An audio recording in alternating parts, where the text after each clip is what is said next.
Jake Morrison stood in the arrival bay of Harmony 7 Station, his duffel bag slung over one shoulder. The station was massive, larger than anything he had ever seen back on Earth. Through the transparent walls, he could see dozens of ships coming and going, each one carrying cadets from different worlds across the galaxy. He took a deep breath and walked toward the registration desk. Around him, aliens of every shape and size moved through the crowd. Some walked on 2 legs like him. Others floated and a few crawled on multiple limbs. Jake had studied the major species before leaving Earth, but seeing them in person was completely different.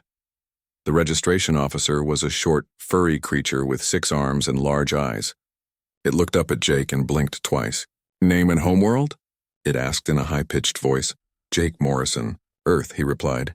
The officer's fingers moved quickly across a holographic screen. "Ah yes, the human.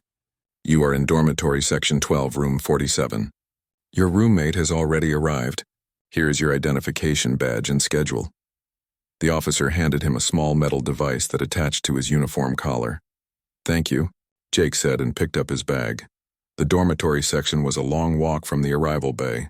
Jake followed the lighted path on the floor, which changed colors to guide different species to their destinations. His path glowed blue. As he walked, he noticed other cadets staring at him. Some whispered to their companions. A few moved away when he got close. Jake was used to this by now. During his journey to the station, other travelers had given him strange looks. Humans were new to the Galactic Council. Earth had only joined 5 years ago, and most species knew almost nothing about his people. He had been warned that he might face curiosity or even suspicion. Room 47 was halfway down a curved hallway. The door slid open when Jake pressed his badge against the sensor. Inside, the room was simple but comfortable. 2 beds, 2 desks, and a shared bathroom. One side of the room was already decorated with strange crystals that glowed with soft light. His roommate stood by the window, looking out at the stars. The being was tall and thin, at least 7 feet high, with skin that looked like clear glass. Inside the transparent skin, Jake could see what looked like moving lights, like tiny stars flowing through the alien's body. The being turned around and smiled. At least Jake thought it was a smile. "Hello, you must be my roommate. I am Xylo, from Vexia. I am very pleased to meet you." Jake set down his bag and extended his hand. "Jake Morrison from Earth, nice to meet you too." Xylo looked at Jake's hand with confusion. Jake realized the gesture meant nothing here. He lowered his hand. "Sorry, that is how humans greet each other. We shake hands." "Shake hands?" Xylo tilted his head. "What does that mean?" Jake demonstrated by taking Xylo's hand, which felt cool and smooth like glass, and gently moving it up and down. "Like this. It is a sign of friendship." Xylo's lights inside his body began to pulse with bright colors. "How wonderful." Vexians touch foreheads to greet. "Like this." Xylo leaned forward and gently pressed his forehead against Jake's. A warm, tingling sensation spread through Jake's head. It was not unpleasant, just strange. When Xylo pulled back, he was glowing even brighter. "You have very interesting thoughts, Jake Morrison. Your mind feels strong and fast. You can read minds?" Jake asked, surprised. "Only surface emotions and intentions. It is how Vexians communicate with each other. Do not worry. I cannot see your private thoughts. I only felt that you are nervous but excited to be here."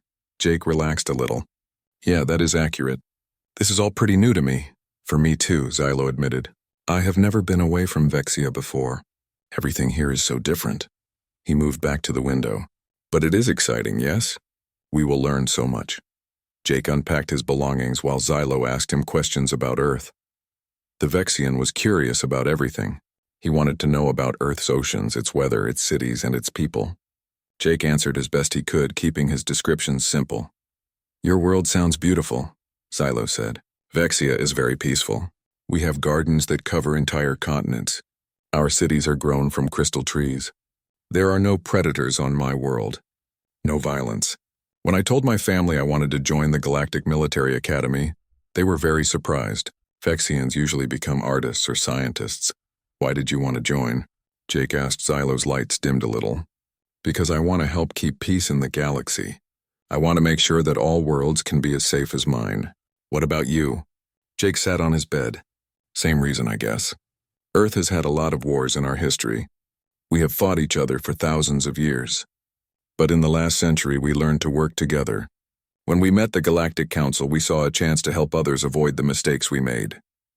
That is very noble, Xylo said warmly. A soft chime sounded from the speakers in the ceiling. A calm voice announced, "All new cadets report to the main assembly hall in 30 minutes. Attendance is mandatory." Jake and Xylo looked at each other. "I guess we should go," Jake said. They left the room together and joined the flow of cadets moving through the hallways. Jake noticed that most species naturally grouped together. The Vexians walked with other Vexians. The small furry beings stayed in clusters. The ones with wings flew in small formations above the crowd. Jake walked beside Xylo, grateful to have at least one friendly face in this strange place. As they entered the assembly hall, Jake saw just how many cadets were in this year's class. The huge room was filled with hundreds of beings, maybe even 1,000. They all found seats in the curved rows that faced a central stage. A massive alien stepped onto the stage. It had thick gray skin like an elephant, but stood upright on 2 powerful legs. Its head was large with 4 eyes arranged in a square pattern. It wore a uniform covered in medals and rank insignia. "I am Commandant Thress," the being said in a deep, rumbling voice that echoed through the hall. "Welcome to the Galactic Military Academy. You have been selected from millions of applicants across the Council territories. You are the best of your worlds. Here, you will become even better." The Commandant walked slowly across the stage as he spoke. "This academy has trained peacekeepers for over 3,000 years. Our graduates serve with honor throughout the galaxy. They protect trade routes, defend colonies, and maintain order at diplomatic stations. The training will be difficult. Some of you will fail and return home, but those who succeed will join the most respected organization in known space." Jake listened carefully, feeling both excited and intimidated. The Commandant's presence was commanding. This was clearly someone with decades of military experience. "You come from different worlds with different cultures," Thress continued. "You may have different values and beliefs, but here you are all equal. Here you are all cadets. You will learn to trust each other, to depend on each other, and to fight beside each other. The species you are born as does not matter. What matters is your dedication to peace and justice." The Commandant's 4 eyes swept across the crowd. For a moment, Jake felt like those eyes were looking directly at him. Then the moment passed. "You will begin physical training tomorrow at dawn. You will also start classes in tactical strategy, xenobiology, diplomatic protocol, and weapons systems. Your schedules have been loaded onto your identification badges. Study them tonight. Learn where your classrooms are located. Do not be late." Thress paused. "That is all. Dismissed." The cadets began to file out of the hall. Jake and Xylo moved with the crowd. Around them, Jake heard dozens of different languages being spoken. His translation device in his ear worked constantly to convert them all into English. "That was intense," Xylo whispered. "The Commandant is very impressive." "Yeah," Jake agreed. "This is going to be harder than I thought." They found the cafeteria and got food.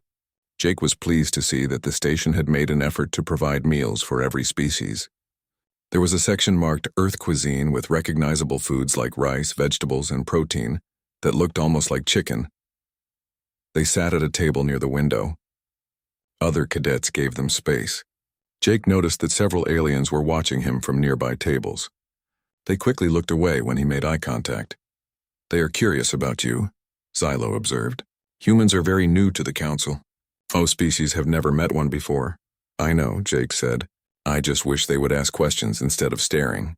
"Give them time," Xylo suggested. "Fear of the unknown is natural. Once they get to know you, they will see you are just another cadet like them." Jake hoped Xylo was right. He did not want to spend the next 4 years being treated like an outsider. After dinner, they returned to their room. Jake studied his schedule on the holographic display. His first class tomorrow was tactical strategy at 0700 hours. Then physical training at 0900, then xenobiology in the afternoon. "Are you nervous about the physical training?" Xylo asked from his bed. "A little," Jake admitted. "I do not know what to expect. Earth's gravity is probably different from most worlds here." "Vexia has very light gravity," Xylo said. "I had to train in a high-gravity chamber for months before coming here just to be strong enough to walk properly. The station's gravity is standard for Council worlds, but it is very heavy for me." 2 weeks passed quickly at the academy. Jake settled into a routine of classes, training, and study. The physical exercises were easier for him than for most cadets. His instructors noticed but said nothing. Jake tried not to stand out too much. He helped Xylo with the strength training, and Xylo helped Jake understand the complex galactic politics they studied in class. The other cadets slowly became more comfortable around Jake. A few even started conversations with him, but most still kept their distance. Jake told himself it did not matter. He was here to learn, not to make friends. On the 15th day, their schedules showed something different. Instead of their regular classes, all first-year cadets were required to attend a special lecture in the main auditorium. The topic was listed simply as dangerous species and forbidden zones. Jake and Xylo walked to the auditorium together. The large space was already filling with cadets. They found seats near the back in a corner where the lighting was dimmer. Jake preferred it there. He could see everything but did not feel like everyone was looking at him. The auditorium held at least 800 cadets. Species of every type filled the seats. Some sat, some stood, and some floated in designated areas. The noise of hundreds of conversations in dozens of languages created a constant buzz that the translation devices struggled to handle. At exactly 0900 hours, the lights dimmed. A figure walked onto the stage and the conversations died down. The being was unlike any Jake had seen before. It stood about 5 feet tall with smooth blue-green skin that glistened like it was always wet. Its body was somewhat humanoid, but with longer arms and webbed fingers. Large dark eyes dominated its face, and gills along its neck opened and closed rhythmically. "Good morning, cadets," the being said in a gurgling voice that reminded Jake of water flowing over rocks. "I am Instructor Velix, Senior Xenobiologist for the Galactic Council. I have studied life on over 2,000 worlds.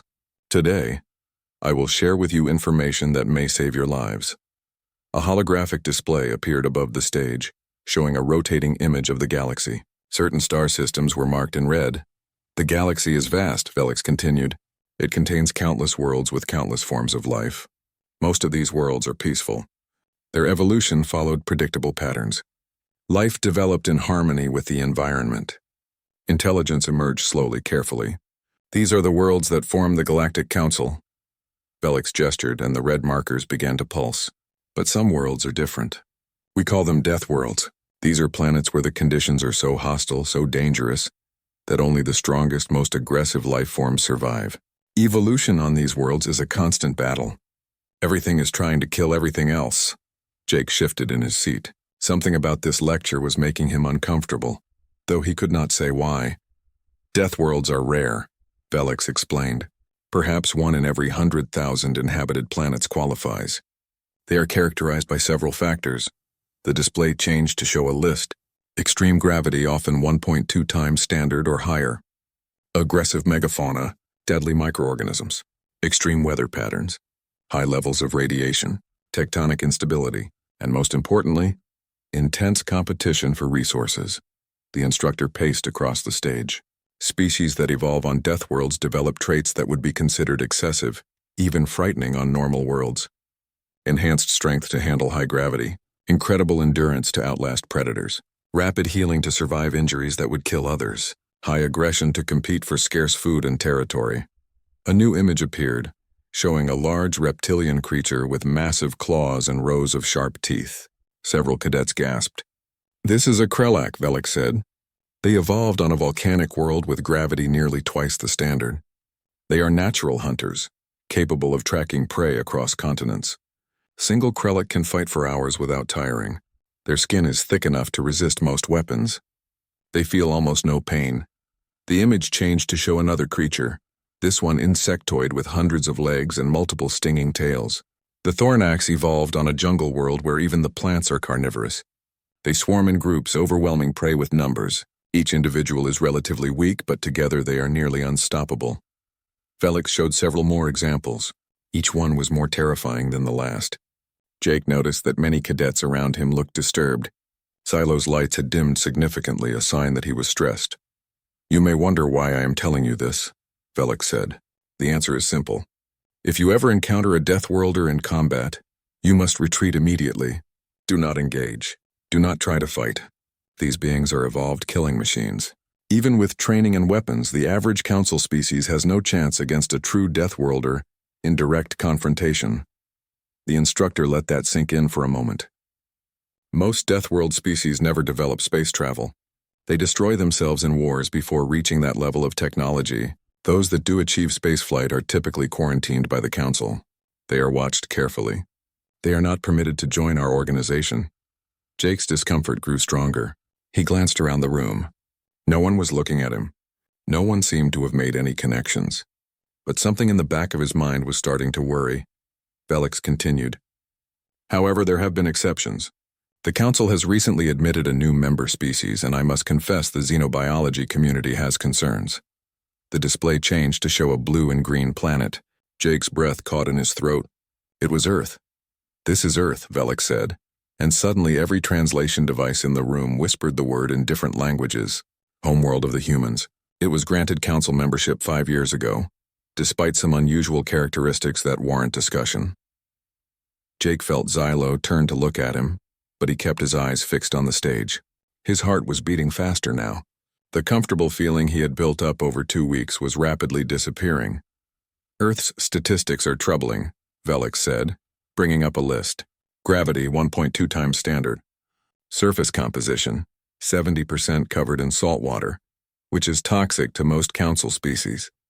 Temperature variation extreme, ranging from -40 to +50 degrees Celsius. Tectonic activity high, with frequent earthquakes and volcanic eruptions. Weather systems violent, including hurricanes, tornadoes, and blizzards. The instructor moved to the next screen. But those are just environmental factors.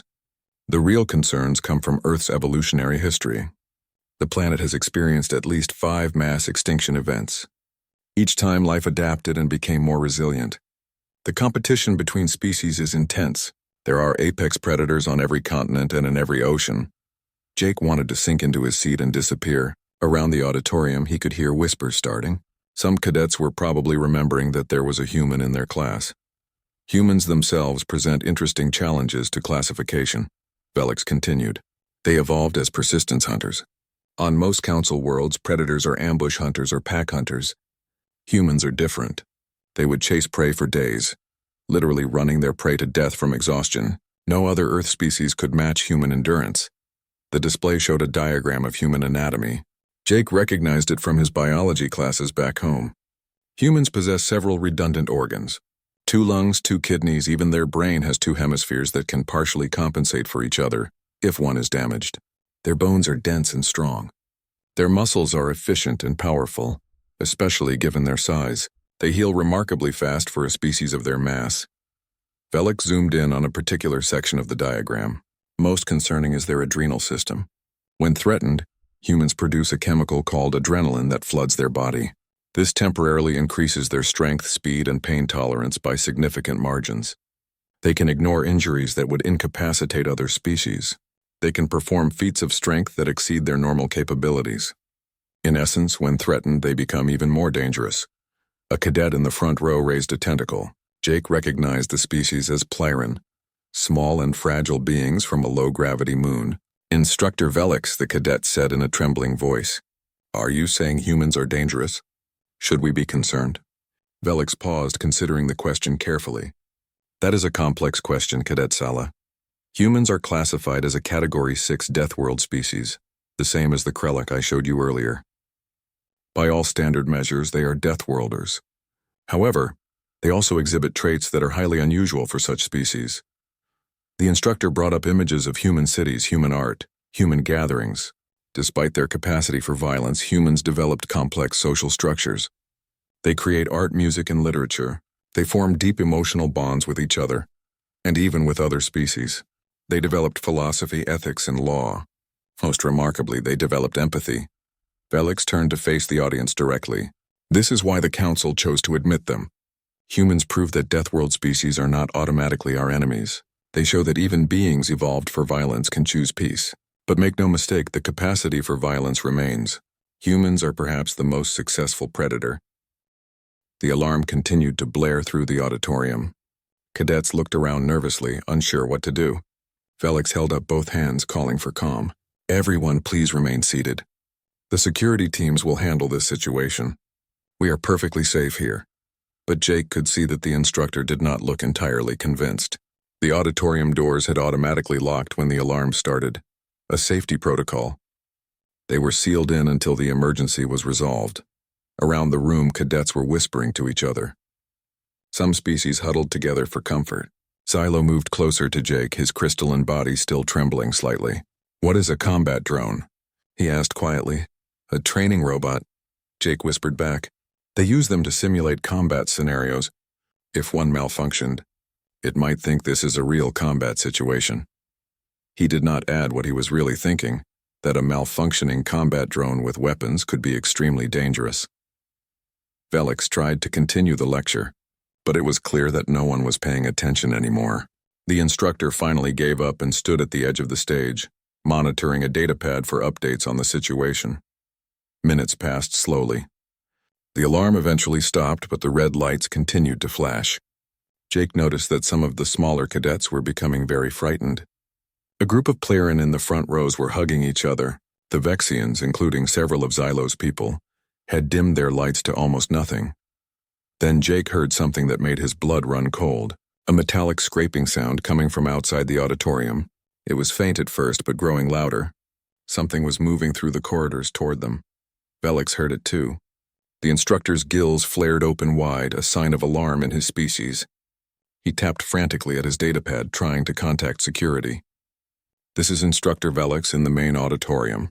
We have sounds of movement approaching our location. What is the status of the drone?" Static crackled from the datapad speaker. Then a panicked voice responded. "The drone breached containment.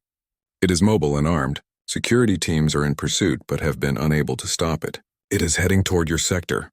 The auditorium erupted in panic. Cadets jumped from their seats, some trying to reach the locked doors, others looking for places to hide. Velix shouted for calm, but his voice was lost in the chaos. Jake stood up, his mind shifting into a different mode. Years of training on Earth had prepared him for emergencies. His father had been a soldier, his mother a doctor. Both had taught him to stay calm under pressure, to assess situations quickly, to act when others froze. He scanned the auditorium. The doors were locked and sealed, probably magnetically. The windows were too high and too small to be useful. There were no weapons available. The only exits were the main doors at the front and 2 emergency exits on the sides. The scraping sound was getting closer. Jake could now hear the mechanical whine of servos and the distinctive hum of charging plasma weapons. The combat drone was right outside. "Xylo," Jake said calmly, putting a hand on his roommate's shoulder. "I need you to do something for me.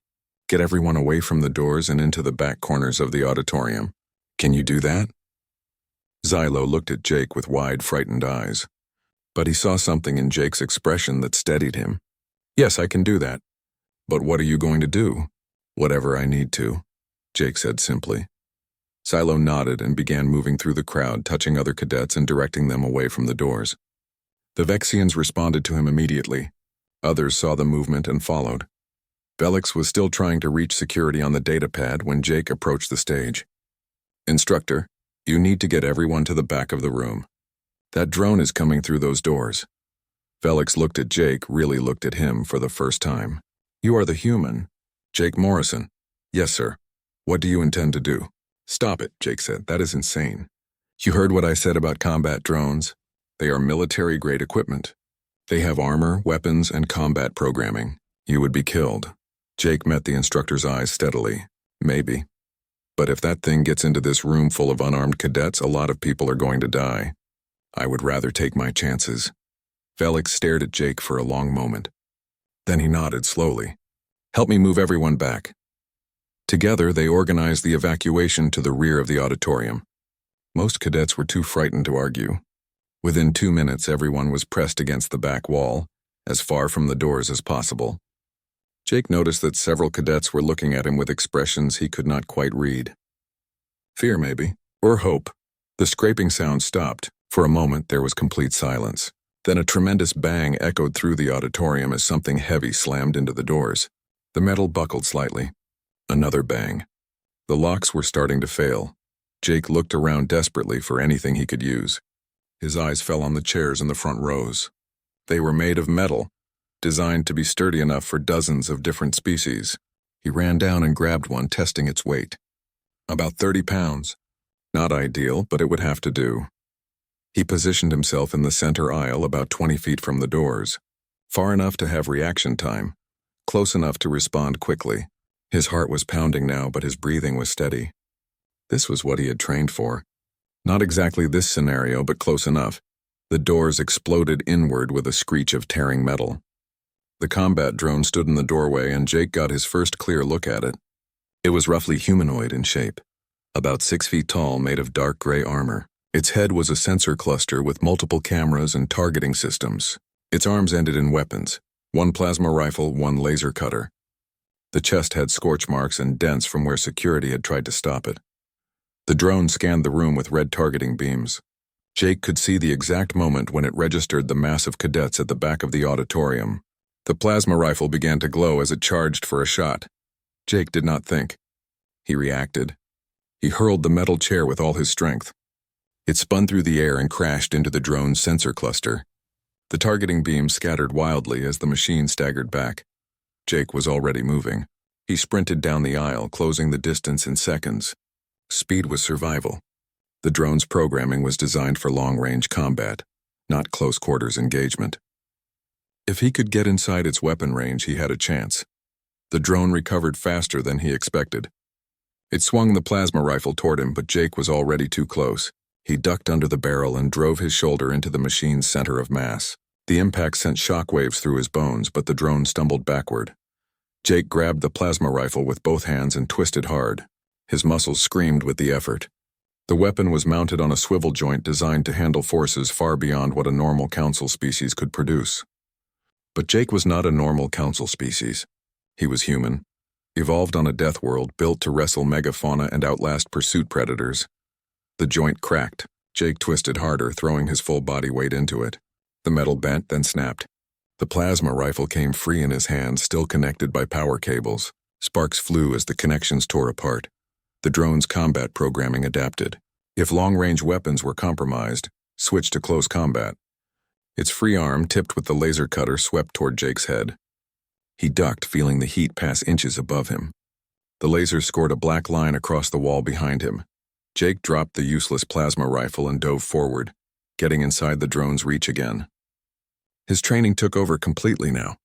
Target the joints. Disable mobility. Eliminate threat capacity. He drove his fist into the drone's left knee joint. Once, twice, 3 times. The armor was tough, but the joint was designed for flexibility, not impact resistance. Something in the knee broke. The drone's leg buckled. As it fell forward, Jake rolled aside. The machine crashed face first into the floor with a tremendous clang, but it was not finished. It pushed itself up on its remaining functional limbs, trying to bring the laser cutter around for another strike. Jake did not give it the chance. He jumped onto the drone's back and grabbed its head cluster with both hands. The metal was hot from all the active systems inside. His palms burned, but he held on. He pulled back with everything he had, using his legs for leverage, his core for power, his arms for control. The drone thrashed beneath him, trying to throw him off. Its laser cutter waved wildly, cutting random patterns in the air and across the floor.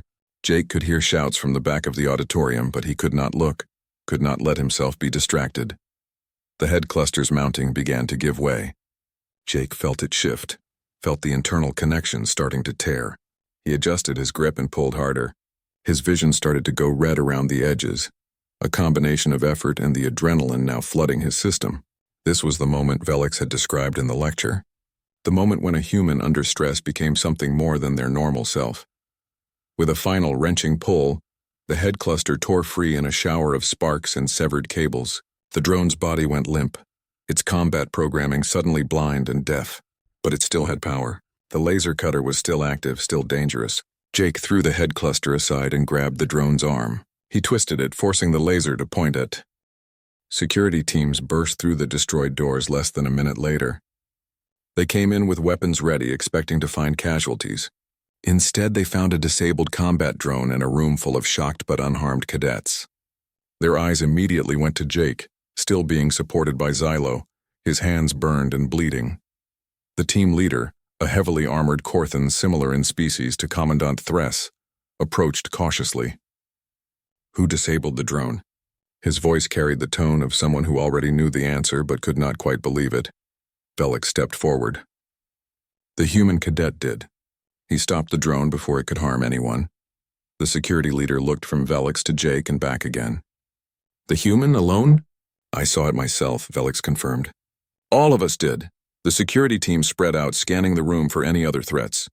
Medics came in behind them. One approached Jake but stopped a few feet away, uncertain. Jake recognized the reaction. The medic was afraid of him now. I am fine, Jake said, trying to keep his voice calm and non-threatening. Just some burns on my hands. Nothing serious. The medic, a small creature with 6 tentacle-like arms, edged closer and examined Jake's hands from a safe distance. These burns need treatment. Please come with me to medical bay. Jake nodded and let Xylo help him walk. As they moved toward the door, he had to pass through a corridor of cadets. Most of them pressed themselves against the walls, giving him wide space. A few looked at him with something like awe. Most looked frightened. One Pliran cadet was crying softly. Jake kept his eyes forward and did not say anything. What could he say? The walk to the medical bay felt longer than it should have. Word had already spread through the station. Cadets and staff alike stopped what they were doing to watch as the human passed by. Jake heard whispers in dozens of languages, all filtered through his translator. Deathworlder. Destroyed a combat drone. Tore it apart with his hands. How strong is he?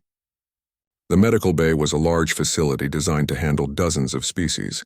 The staff was professional and well-trained, but even they seemed nervous when Jake entered.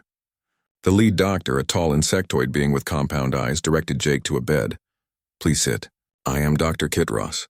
I will treat your injuries. Jake sat carefully. His whole body was starting to ache now as the adrenaline fully wore off. Thank you, doctor. Kitros scanned Jake's hands with a medical device. 2nd-degree burns.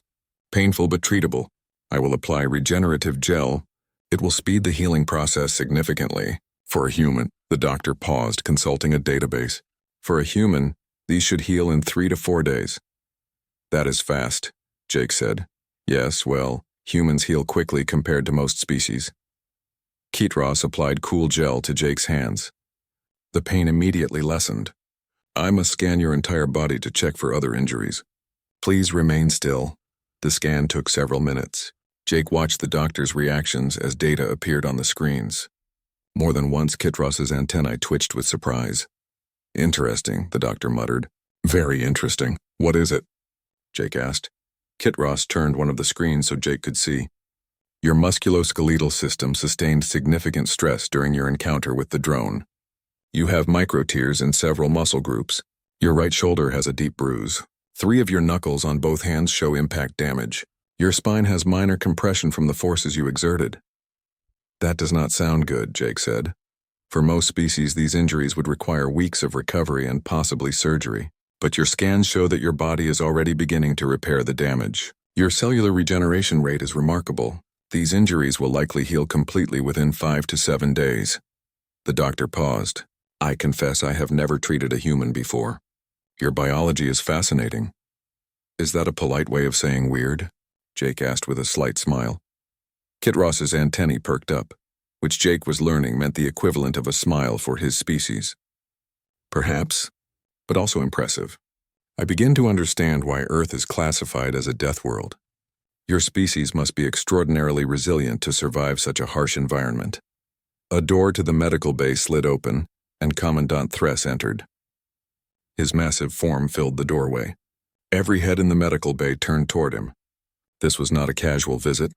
Cadet Morrison, Thress said, his 4 eyes focused on Jake. When Dr. Kitros is finished, you will come with me. It was not a request.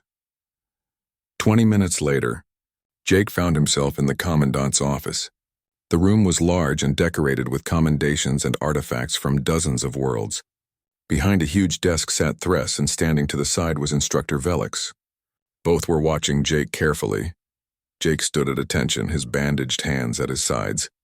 He waited for someone to speak first. His father had taught him that in military situations, especially when you might be in trouble, it was better to let the superior officers talk first. Thress leaned back in his chair, which creaked under his weight. Cadet Morrison, do you understand why you are here? I imagine it has to do with the combat drone, sir. Indeed. I have reviewed the security footage from the auditorium. I have also read Instructor Velix's report and interviewed several witnesses. What you did today was extraordinary. Jake was not sure if that was a compliment or a criticism. You destroyed a military-grade combat drone using no weapons and minimal training in our combat systems. The security team that responded required plasma weapons and coordinated tactics to disable similar drones in other parts of the station. You did it alone with your bare hands in under 3 minutes. Thress stood up and walked around the desk. He was even more imposing up close. This raises some important questions. First, are you a threat to other cadets? Jake met the Commandant's eyes. No, sir, I'm not. I have no desire to hurt anyone here, but you could hurt them. Easily from what I saw. Yes, sir. I could, so could you. So could anyone with training and strength. But having the ability to hurt someone does not mean you will hurt them. Thress nodded slowly. A fair point. Second question. Why did you risk your life for those cadets? You barely know them. Many of them fear you. You could have stayed back with the others and let security handle the situation. Jake thought about his answer carefully. Because it was the right thing to do, sir. Because those cadets are my classmates whether they fear me or not. Because I took an oath when I joined this academy to protect others. And because if I had not acted, people would have died. I could not live with that. Velix spoke for the first time. You did not hesitate. From the moment the drone entered the room to the moment you attacked, it was less than 4 seconds. There was no time for logical thought. You acted on instinct. Yes, Jake admitted. My instinct was to protect the others. Your instinct, Velix repeated. Your evolutionary programming. A human instinct to protect the group even at personal cost. This is the contradiction I mentioned in my lecture. Deathworld species are supposed to be selfish, aggressive, territorial. Yet here you are, a human who risked his life for aliens he barely knows. Thress returned to his chair. The council admitted Earth to our organization because we believed humans could overcome their violent nature. Today you proved that belief correct. You used your Deathworld capabilities not for violence but for protection. However, we cannot ignore what happened. Every cadet on this station now knows what a human is capable of. They saw you tear apart a combat drone. They are afraid. I know, sir, Jake said quietly. I saw their faces. This puts me in a difficult position, Thress continued. I could expel you from the academy. It would be the easy choice. It would make the other cadets feel safer. But it would also be unfair to you, and it would send a message that humans are not truly welcome in the council. Jake's heart sank. He had worked so hard to get here. The idea of being sent home in disgrace was crushing. Instead, Thress said, and Jake's head snapped up, I'm going to do something different. I am assigning you as a demonstration instructor for advanced combat training. You will show the other cadets what is possible when someone is properly trained and motivated. You will teach them that strength without discipline is dangerous, but strength with discipline is protection. Jake blinked in surprise. Sir, you will not teach regular classes yet. You are still a cadet yourself. But twice a week, you will join the advanced combat sessions and demonstrate techniques. The other cadets need to see that you are not a monster. They need to understand you. And the best way to do that is to work with you. I understand, sir. Thank you. Do not thank me yet, Thress warned. This will not be easy. Many cadets will resist. Some may never accept you. But if we are going to have humans in the galactic military, we need to start somewhere. You will be that start, Velix stepped forward. I would also like to apologize, Cadet Morrison. My lecture was accurate from a scientific perspective, but it failed to account for the individual. I described your species as dangerous Deathworlders, but I did not acknowledge that you are also people with choices and values. That was unfair to you, Jake shook his head. You were just teaching what you know, sir. And you were right. Humans are dangerous. We did evolve on a Deathworld. Everything you said was true. I just hope that we can prove we are more than our evolution. The next morning, Jake woke to find his hands almost completely healed. The burns that Dr. Kitross said would take 3 to 4 days were already fading to pink skin. By tomorrow, they would probably be gone entirely. Just another reminder that he was different from everyone else here. He dressed in his uniform and headed to the cafeteria with Xylo. The usual morning buzz of conversation died down when they entered. Hundreds of eyes turned toward them. Jake kept walking, got his food, and found a table near the window. Xylo sat across from him without hesitation. Slowly, the conversations resumed, but Jake could feel the constant attention. Cadets were watching him, whispering to their friends. pointing when they thought he was not looking. He tried to ignore it and focus on his breakfast. A shadow fell across the table. Jake looked up to see 3 cadets standing there. One was a Corthan like Commandant Thress, though much younger and smaller. The other 2 were species Jake did not recognize. All 3 looked nervous but determined. "Cadet Morrison," the Corthan said. "I am Ven. These are my friends Kali and Torin. We wanted to say thank you for yesterday. We were in the auditorium when the drone attacked." "You saved our lives," Jake was surprised. "You do not need to thank me. I just did what anyone would do." "No," Kali said, her voice soft and musical. She was a tall, slender being with skin that looked like polished wood. "Not anyone. Most of us froze. We were terrified. But you acted. You fought that thing like it was nothing." "It was not nothing," Jake said honestly. "It hurt a lot, and I was scared too. But you did it anyway," Torin added. He was short and stocky, with thick armor plates covering his body. "That is what makes it brave. Doing something even when you are scared." The 3 cadets looked at each other, then back at Jake. Ven spoke again.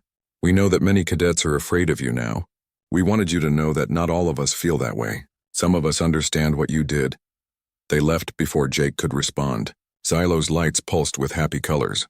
"You see? I told you. People will understand." 3 people out of 800, Jake said, but he was smiling. The first demonstration class was scheduled for that afternoon. Jake reported to the advanced combat training room, a large space with padded floors and walls. About 40 cadets were already there, the ones who had scored highest in initial combat assessments. When Jake entered, the room went quiet. The combat instructor, a muscular alien with 4 arms named Gorvin, gestured for Jake to come forward. "Cadets, this is Jake Morrison. As you know, he disabled a combat drone yesterday using hand-to-hand combat techniques. Commandant Thress has asked him to demonstrate some of these techniques for us." Jake could see the doubt in their faces. Some of the cadets looked scared. Others looked skeptical, like they thought yesterday had been a fluke or exaggerated. A few, including Ven from the cafeteria, looked genuinely interested. "Cadet Morrison," Gorvin said, "show us how you would approach an armed opponent with superior reach."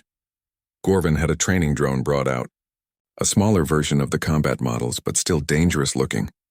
It was programmed to respond to attacks with defensive maneuvers. Jake studied it for a moment, then looked at the watching cadets. "The first thing to understand is that technique beats strength," he said. "Yes, humans are strong for our size. But that is not why I beat the combat drone. I beat it because I understood its weaknesses and I did not give it time to use its advantages." He moved toward the training drone slowly, explaining as he went. "Long-range weapons are useless at close distance. If you can get inside the weapon's minimum effective range, you change the fight completely."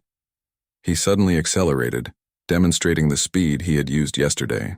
The drone tried to track him but could not adjust fast enough. Jake was already past its weapons and striking at joint connections. Machines have vulnerable points. So do most organic beings. Find them, exploit them. Do not waste energy on armor or thick skin when you can attack joints, sensors, or power systems. He stepped back and the drone reset. "Now let me show you the same approach in slow motion." For the next hour, Jake demonstrated techniques. How to read an opponent's body language. How to use momentum against larger foes. How to protect vital organs while attacking. How to end fights quickly before your own limitations become a problem. The cadets watched with growing fascination. Jake made sure to emphasize that these techniques were not about being human or being strong. They were about being smart and prepared. Any species could learn them with proper training. After class, several cadets approached with questions. They were still cautious, but the fear was less pronounced. They saw Jake as a teacher now, not just a threat. It was a small step, but it was progress. Over the following weeks, a pattern developed. Jake attended his regular classes and combat training like any other cadet. Twice a week, he demonstrated techniques for the advanced combat class, and slowly, very slowly, the other cadets began to relax around him. It helped that Jake made a conscious effort to be approachable. He studied in common areas where others could see he was just a normal student. He asked for help in subjects where he struggled, showing that humans were not perfect at everything. He joined a study group with Xylo and 3 other cadets working together on tactical strategy problems. Xylo remained his closest friend and his biggest supporter. The Vexian seemed to take it as a personal mission to help other cadets understand Jake. He would tell stories about their shared room, about Jake's sense of humor, about the times Jake had helped him with physical training. Slowly, the image of Jake as a violent Deathworlder was replaced with the image of Jake as a person. Not everyone came around. Some cadets remained afraid. Others were openly hostile, resentful that a human was in the academy at all. Jake learned to accept this. He could not make everyone like him, and trying too hard would only make things worse. One evening, about a month after the drone incident, Jake was studying in the common area when a group of cadets approached.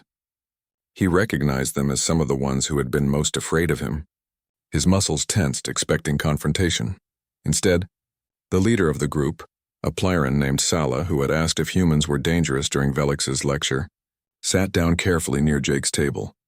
"Cadet Morrison, may we speak with you?" "Of course," Jake said, setting aside his datapad. "We have been watching you," Sala said, and the other cadets nodded. "For the past month, we have watched how you act, how you treat others, how you train. We wanted to understand if you are truly dangerous or if what we saw with the drone was just you protecting us." Jake waited, not sure where this was going. "We have concluded," Sala continued, her small voice growing stronger, "that you are both. You are dangerous, yes, but you are dangerous only to threats. To your classmates, to your friends, you are gentle and kind. You could hurt any of us easily, but you never have. You never even threaten. This confuses our understanding of Deathworlders." "Maybe," Jake said carefully. "The label Deathworlder is too simple. It describes where someone comes from but not who they are." "Yes," Sala agreed. "This is what we are learning. We wanted to apologize for judging you based on your homeworld rather than your actions, and we wanted to ask if you would be willing to teach us more about Earth. We wish to understand your world better." Jake felt a warmth spread through his chest. This was more than he had hoped for. "I would be happy to teach you about Earth. And maybe you can teach me about your worlds too." "Fair exchange?" Sala's face, which had been tense with worry, relaxed into what looked like a smile. Fair exchange. That night marked a turning point. The study sessions about Earth became regular events. Jake would talk about his homeworld, its beauty and its dangers, its history and its hopes. Other cadets would share their own world stories. They began to understand that every world had its challenges. Earth's were just more extreme than most. Instructor Velix attended one of these sessions and afterward approached Jake privately. "I have been updating my lecture materials," the instructor said. "With your permission, I would like to include what happened in the auditorium as a case study, not to emphasize the violence, but to illustrate the difference between capacity and intent. Would that be acceptable?" "Yes," Jake said. "If it helps others understand, then use it." 3 months into the academy year, Jake received a message to report to Commandant Thress's office. He went with some nervousness, unsure what to expect. Thress was reviewing documents when Jake entered. The Commandant gestured for him to sit. "Cadet Morrison, I have been reviewing reports from your instructors. Your performance in academic subjects is excellent. Your physical scores are outstanding, which surprises no one. But more importantly, your integration with other cadets has exceeded all expectations." "Thank you, sir. Instructor Gorvin tells me that cadets from your demonstration classes are performing significantly better in combat training. They have learned techniques from you that we have struggled to teach for years. And Instructor Velix reports that xenobiology students are now citing Earth as an example of how evolutionary pressure creates diversity rather than universal outcomes." Thress leaned forward. "When we admitted you to this academy, it was an experiment. We wanted to see if a human could succeed here, not just academically or physically, but socially. Could a Deathworlder,